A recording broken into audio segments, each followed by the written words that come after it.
You ever look at house prices and just scratch your head? Like, what is actually going on here? It feels like this giant, complicated puzzle, right? And it's one that affects pretty much all of us. Well, today, we're going to try and piece that puzzle together. We'll be using a really fascinating study from the Indonesian real estate market. But trust me, the forces at play here, they're universal. All right, let's just jump right in. I mean, it doesn't matter if you already own a home, if you're desperately trying to buy one, or if you're investing. This is the question we all have. What really moves the needle in the housing market? Is it some huge invisible economic force? Is it just what you want in a house? Or is it something else? Let's figure it out. You know, when you boil it all down, the story of house prices is basically a battle between two giant competing forces. On one side, you've got the big picture economy. Think of these as like massive, invisible waves in the ocean that are just pushing the whole market around. And then, on the other side, you've got the human element. That's all of us, our individual choices, what we want, what we dream of in a home. So the big question is, which one packs a bigger punch? So let's kick things off with those big economic forces. A great way to think about them is like the economic weather, right? You can't control it, but you absolutely have to know if it's going to be sunny or stormy before you make a big move. First up is the big one, interest rates. In the simplest terms, it's the cost of borrowing money.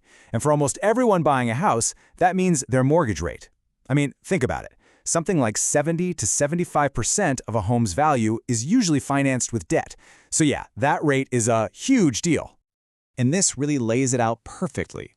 When interest rates climb, your monthly mortgage payment gets more expensive. That means fewer people can actually afford to buy a home, which naturally cools down demand and starts putting pressure on prices to drop. It's a pretty classic chain reaction. Okay, next up in our economic weather report is the unemployment rate. This is so much more than just a number you hear on the news. It's really a direct measurement of our collective financial confidence.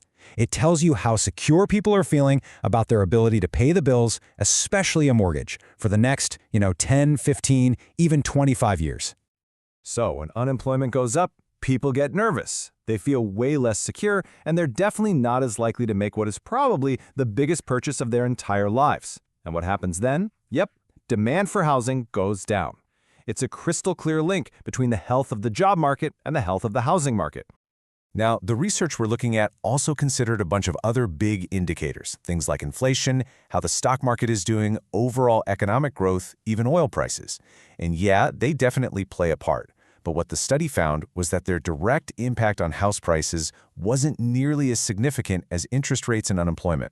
They're part of the overall weather system for sure, but they're not the main storm front. Okay, so that's the big, uncontrollable economic weather. But now, let's flip the script and talk about how we, as people, actually navigate through it all. This is where the human element comes in. So, if the economy is the weather, then all your personal preferences, what you like, what you need, that's your map and compass. It's what guides your specific decisions inside that bigger environment. It all comes down to what you, the buyer, are actually looking for in a home. And the research really breaks it down into these 5 key things. It's so much more than just the number of bedrooms, right? It's about how easy your commute is, that's accessibility. It's the actual quality of the building, the whole vibe or design concept of the neighborhood. And it's even things like, does it have a great view? Or does the developer have a good reputation? Okay, now this is where it gets really interesting. Just look at how clearly this chart breaks down what we actually care about. Look at that massive piece of the pie for location and accessibility, over a third of the entire decision. It just completely dwarfs everything else. What this tells you is that, at the end of the day, people aren't just buying a house. They're buying access. So we've got these huge impersonal economic forces on one side and our very personal human desires on the other. It's time to put them together and see what the data actually says about who gets the final say on the price tag. And this is really the ultimate question, isn't it? When that economic storm is brewing, can your personal compass still point you in the right direction, or does the storm just blow you completely off course? Let's see what the numbers have to say. Wow. Okay, so the data shows something absolutely fascinating about the market's own memory. It turns out that after you factor in things like unemployment and interest rates, the single biggest thing that predicts future house prices is, well, current house prices. Take a look at this table. The top line, that's the house price index. It just shows the incredible power of the market's own momentum. Just let that number sink in for a second. Nearly 85% Of the change in future prices can be explained by where prices have already been. It shows that the market has this incredibly powerful memory. Prices are, you could say, sticky. They don't just randomly jump around based on the daily news. They tend to follow their own trend.